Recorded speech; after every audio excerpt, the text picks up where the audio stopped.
Hey everybody, it's Ron from Ron's Basement. Yes, welcome to my basement. And thank you, and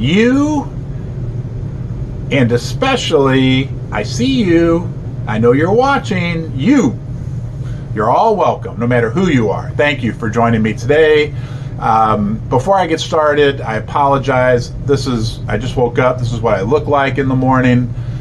Yes, I have a stained t-shirt and screwy hair, but I will be going to the beauty parlor this week, so soon I will have a new hairdo for you, my quarterly haircut, kind of like my precious metal mining stock portfolio. I don't know if you feel that way. It feels like I get a quarterly haircut, but I will physically be getting my haircut soon, and we'll dress up for you, I promise, on the next video. But thanks for being here. You're always welcome in my basement. And today's quick video is about the current annihilation of the gold price. I woke up this morning. I don't know how you wake up. I usually wake up, well, I'm 50, almost 52 years old. I don't wake up with all the vim and vigor that I used to, and I was laying in bed and waiting for my daughters to wake up and thought I'll check the gold price. And I about soiled my bed when I saw the price of gold had been bombarded yet again at 7:30 a.m. Central Time by like 25 bucks an ounce. Very, I mean, people who are invested in gold, and I'm not really in physical gold, I'm more in the gold mining stocks, but they get hit harder than the price of gold.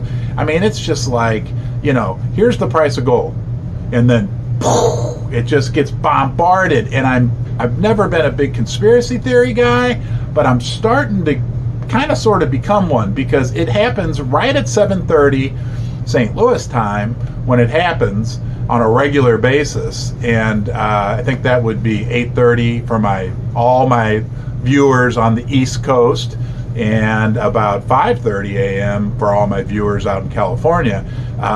It's like these right, I guess it's when the COMEX opens. I don't know all the intricacies of all that, but it's like these bombardments. Now today they're blaming, I don't know what you've heard, but today they're blaming the current bombardment on the 10-year bond yield.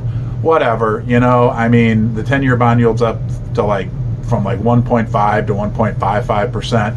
Inflation and the dilution of the U.S. dollar is going to far overtake any minor interest rate increases that they might be able to get through. The U.S. government cannot, I'm going off on a little bit of a tangent, but at $30 trillion plus running huge budget deficits every year, the U.S. government cannot afford for interest rates to go that high, okay? And they're going to have to print more money and dilute the currency, and it's just a big vicious circle. I'll shut up about all that. I guess what I'm saying is I still feel solid about the price of gold. But man, and I made a video about this last week, it's like Rocky Balboa. It just keeps getting beat down, and, I'm hoping I like to refer to gold as I hope she continues to bounce back.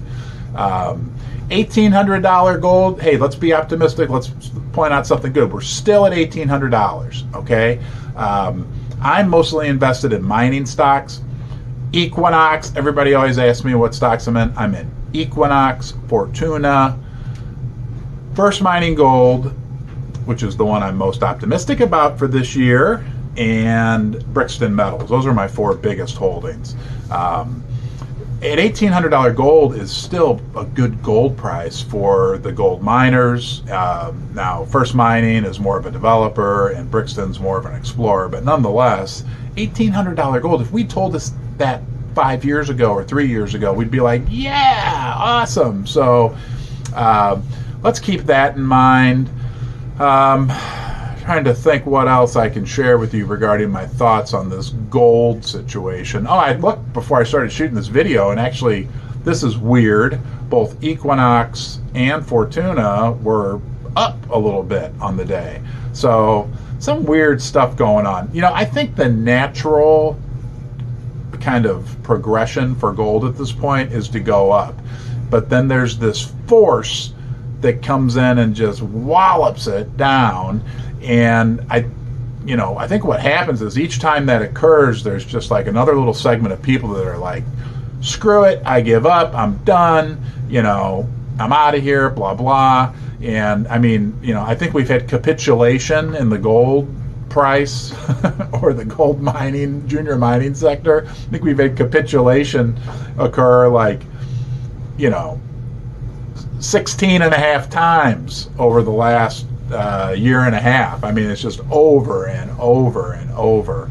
But hang in there if you decide to. Look, I'm no guru. I have no crystal ball. I feel solid about especially the gold mining stocks going forward. I mean, yeah, can they go down? Absolutely, they can go down. But, the extent they can go down is far outweighed by the extent they can go up. And that, my friends, is, if you want to say a fancy word, if you want to learn a fancy word in Ron's basement today, that's called asymmetric, which I probably should have looked it up before I used it, but to me it means like unequal, right? Like maybe the gold miners could go down 30% from here. That would suck. I don't want that to happen. I'm not thinking that's going to happen, but it could happen. They could go down by 30%, but they could go up by 300%. So that's asymmetric, not equal. Okay?